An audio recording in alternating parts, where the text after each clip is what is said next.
YTN 라디오 이재은의 뉴스 정면 승부 2부 시작합니다. 화요일 이 시간에는 격주로 진행하고 있죠. 정치권 이슈를 민주당 중심으로 살펴보는 시간입니다. 민주당은 비상중 순서입니다. 자, 함께해 주실 전 청와대 정무수석을 지낸 최재성 전 더불어민주당 의원 전화로 연결돼 있습니다. 최 수석님 안녕하세요. 안녕하세요. 네, 자 잠시 뒤에 이제 6시에 한중 정상회담이 열립니다. 윤 대통령 취임 이후 처음이고요. 문재인 정부 시절에 베이징 인민대회당에서 한중일 정상회담이 열린 이후에 3년 만입니다. 자, 윤 대통령 취임 이후 지금까지 대중 견제 기조를 이어갔는데 자, 오늘 회담 잘 진행이 될까요? 어떻게 예상하십니까? 우선 윤 대통령께서 출국 전에 네. 한중 정상회담에 대해서는 이 한미 정상회담은 확정된 바 없다고 했지만 한미일 정상회담은 확정이 됐고 네. 한중 정상회담에 대해서는 언급이 없었거든요. 그렇죠. 그리고 다 아마 한중 정상회담은 없을 것이다라는 예상이었는데 이게 지금 성사가 됐단 말이죠. 네. 그러면은 이렇게 봐야 되지 않나 싶습니다. 중국 측의 필요성이 작동한 것이 아닌가. 중국의 필요로 회담이 이루어졌다. 예, 이유는 지금 이 아세안 정상회의에서 윤 대통령께서 힘에 의한 현상 변경 시도는 결코 용납되어서는 안 된다. 네. 이 미국하고 똑같은 발언을 했거든요. 예, 이게 예. 대만을 염두에 두고 주로 썼던 말인데요. 네.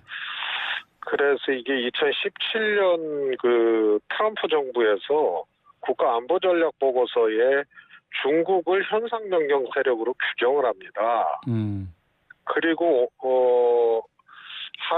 이번에 미중 정상회담에서도 이 시진핑 주석이 미중 관계에서 레드라인은 대만 문제다. 이건 넘지 말아라라고 얘기를 하니까 네. 바이든 대통령이 하나의 중국은 동의를 해도 힘에 의한 현상 변경은 안 된다. 또 이렇게 얘기를 했거든요. 예, 예. 같은 얘기를 윤 대통령이 했고요. 그리고 급격하게 중국을 견제하기 위한 인도 태평양 이 전략구도에 지금 적극적으로 한국이 참석을 하는 윤 대통령의 그런 움직임 이런 것들이 중국에 의해서 일종의 이제 견제의 필요성을 좀 갖게 하지 않았느냐.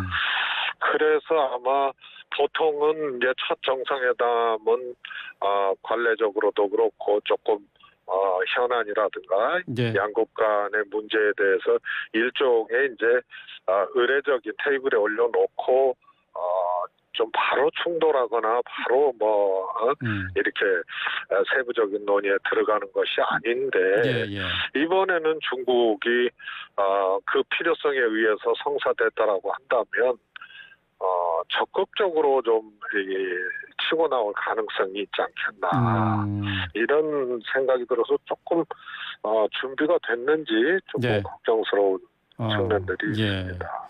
그냥 의례적인 탐색전이 아니라 적극적인 요구가 있을 수 있다 이렇게 예상을 하시는군요. 자. 현안이 꽤 있지 않습니까? 예, 지금.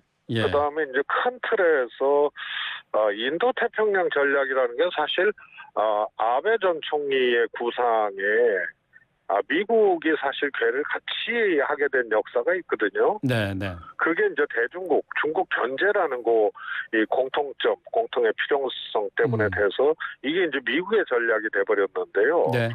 우리는 인도 태평양이라는 말로 이동하는 것에 대해서 오히려 아시아 태평양 전략에서 인도 태평양 전략으로 이동하는 것에 대해서 좀 용어 자체도 조금 안 쓰고 예. 또 거기에 이제 특별한 액션을 하지를 않았거든요. 예. 그게 이제 우리 국익에 맞다고 본 거죠. 근데 이걸 그냥 급격하게 지금 쓸려가는 그런 모양새이기 때문에 조금 걱정스러운 측면들이 있죠. 네. 어쨌든 우리의 관심사는 북한 문제 또 그리고 경제 문제 아니겠습니까? 지금 북한의 도발이 계속 이어지고 있어서 더욱더 지금 긴장 관계가 조성이 되면서 중국이 어떤 역할을 해줄까? 여기에 지금 관심이 있는데요. 중국의 협조 기대할 수 있을까요? 기대하기 어려운 것이요. 바이든 시진핑 회담에서도 바이든이 거론을 했습니다.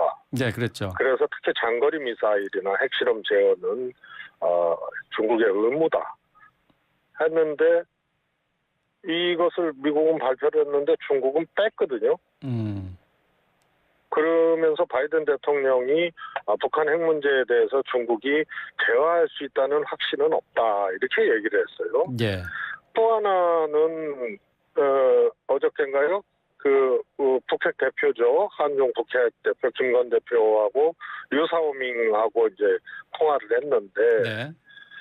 김건 대표 이제 한국 대표가 북한의 핵 문제에 대해서 엄중 메시지를 보내야 된다라고 중국 대표한테 얘기를 하니까 예. 북핵 문제에 대해서 중국의 건설적 역할을 계속 수행하겠다 이렇게 얘기를 했는데요. 이 건설적 역할이라는 것이 중국의 의례적인 말입니다. 네. 다시 말해서 중국이 건설적 역할을 자임하면서도 북한에 대한 제재 해제가 선행돼야 된다. 이런 북 입장과 동일하거든요. 그다음에 올 여름에 또 정유를 2만 배럴 북에 수출을 했어요. 예. 그래서 엄중 메시지 날려야 된다는 것의 대답이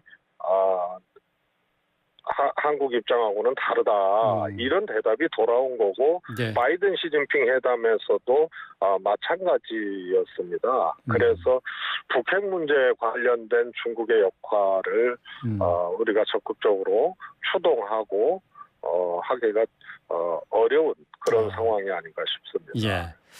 그렇군요.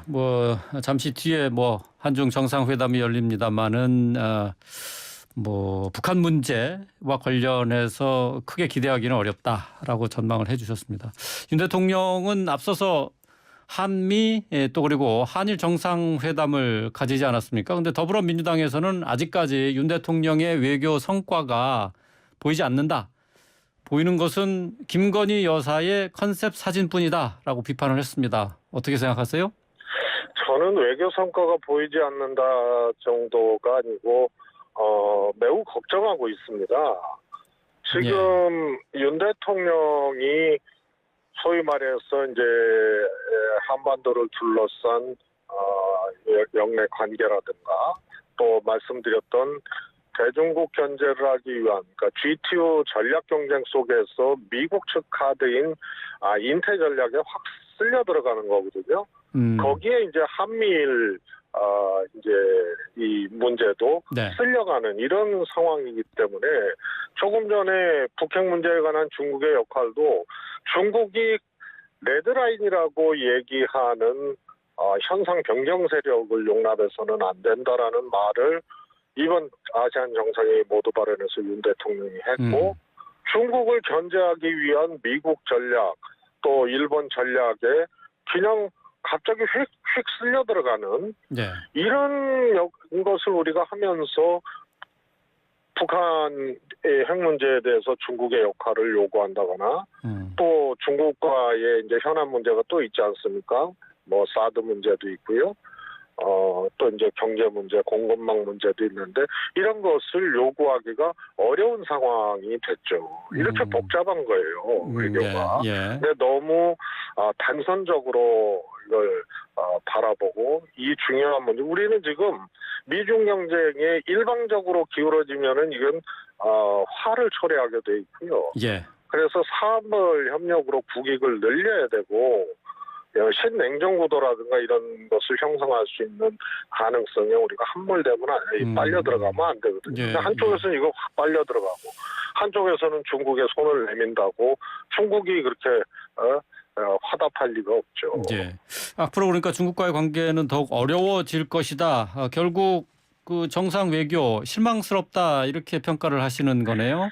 걱정이 많이 됩니다. 이번 외교 무대는 우리 대한민국이 처한 여러 가지 외교안보적 여건 속에서 한쪽으로 확 쓸려 들어가는 그런 계기가 됐기 때문에 매우 걱정스러운 상황이죠. 외교 성과가 빈약하다라는 비판과 함께 민주당이 얘기하는 것이 김건희 여사의 컨셉 사진입니다. 지금 뭐 잘 아시겠지만 장경태 최고위원이 가난이 구경거리냐. 김건희 여사가 빈곤 포르노 화보 촬영을 하고 왔다 이렇게 비판을 했는데 어떻게 생각하세요?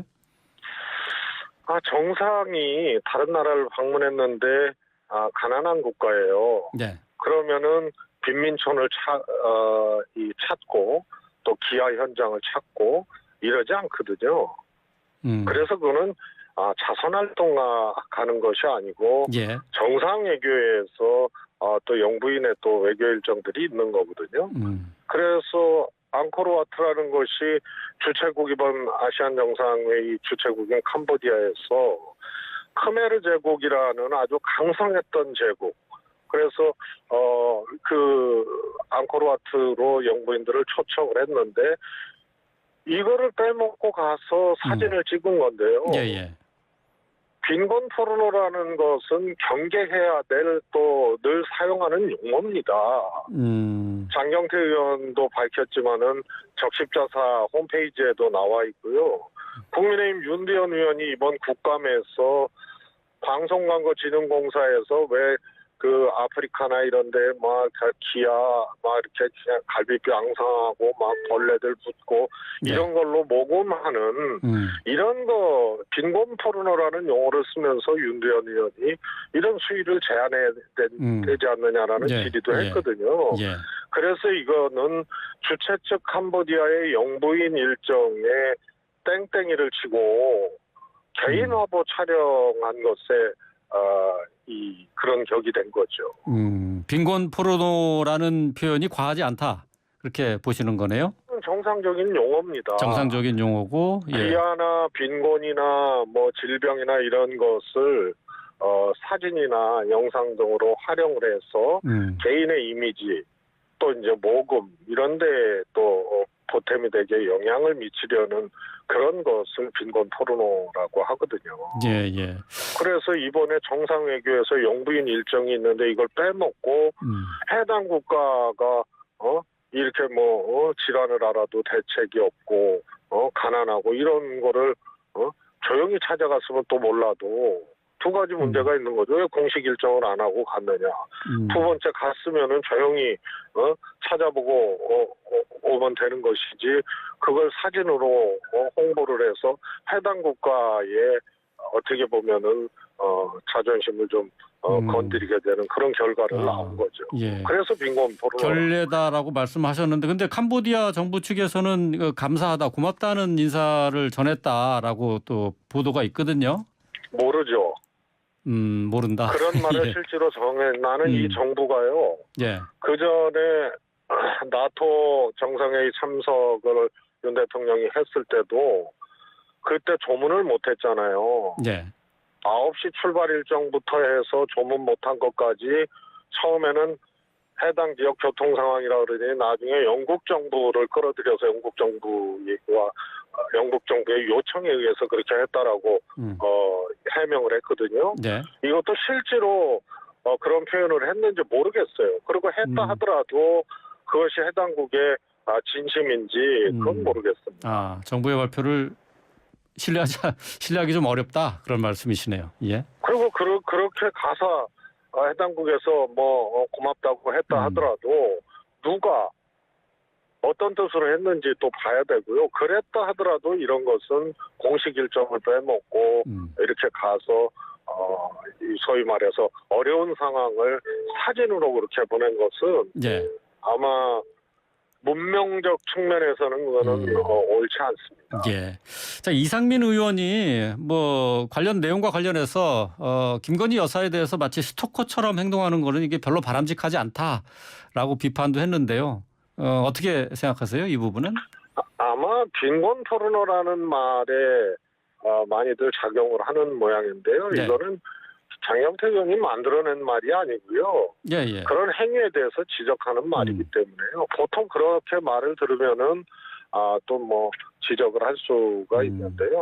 너무 김건희 여사의 그 행보에 대해서 지나치게 비판적이고 또 세세하게 들여다보는 것 아니냐 이런 얘기잖아요. 근데 우리가 상식적으로 좀 봐야죠. 영부인께서 안 갔으면 몰라도 정상 외교에 동행을 하면 영부인 외교가 또 있거든요. 예. 근데 그런 것을 절단내고 이런 행위를 했다는 것 자체가 저는 문제라서요. 예. 외교 무대에만 가면은 대통령과 대통령 부인이 로테이션으로 실책을 하고 이러니까 더 속이 상하죠.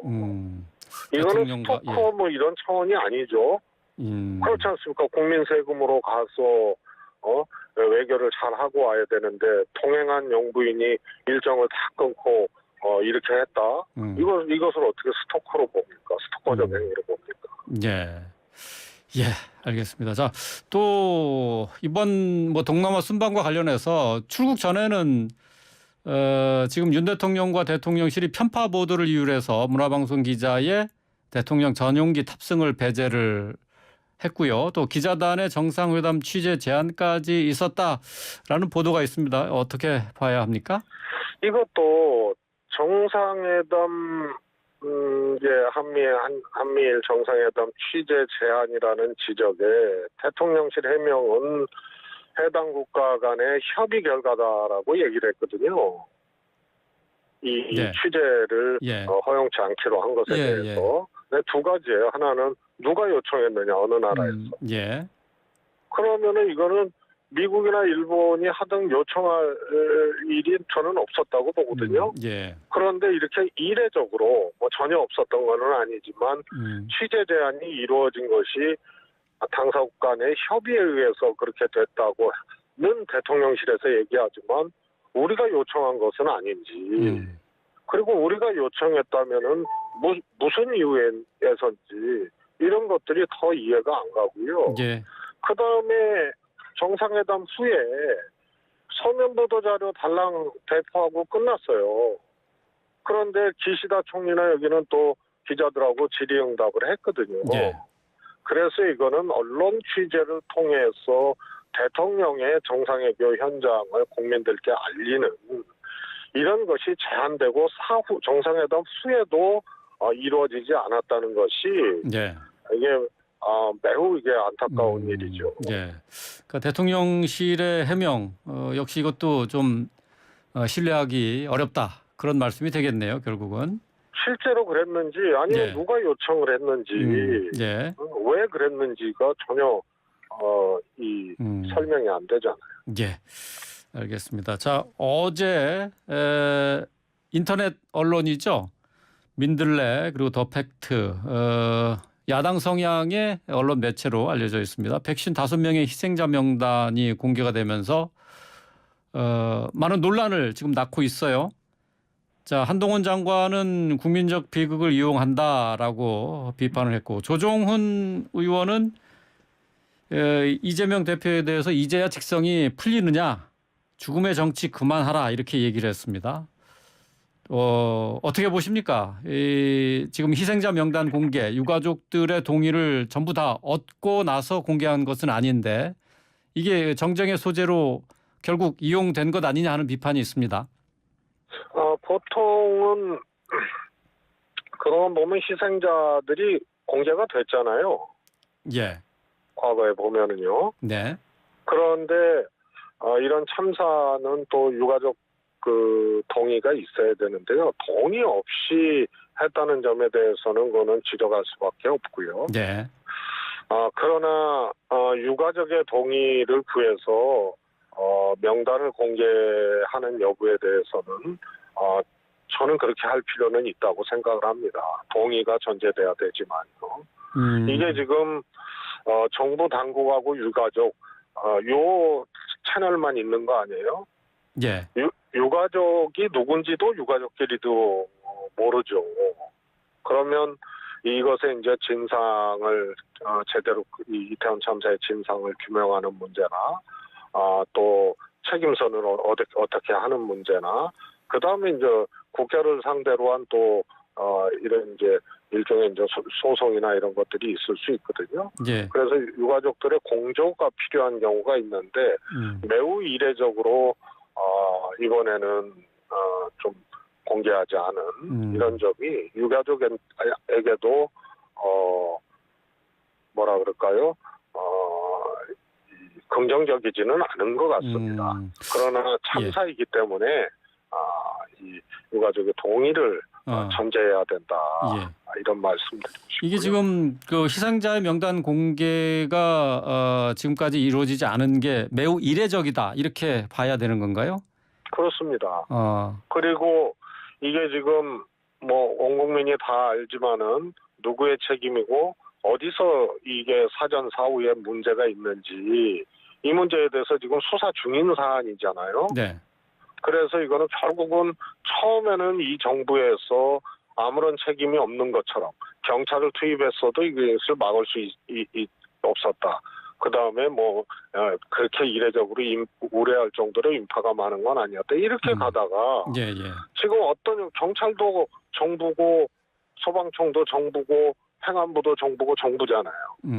그래서 진상을 규명하고 사후에 국가의 책임이 명확하고 이럴 때는 국가를 상대로 또 이런 소송이나 배상들이 이루어져야 되기 때문에 이런 과정들을 놓고 보면은 이례적일 뿐더러 또 유가족들 내에서도 아마 이견이 있을 겁니다.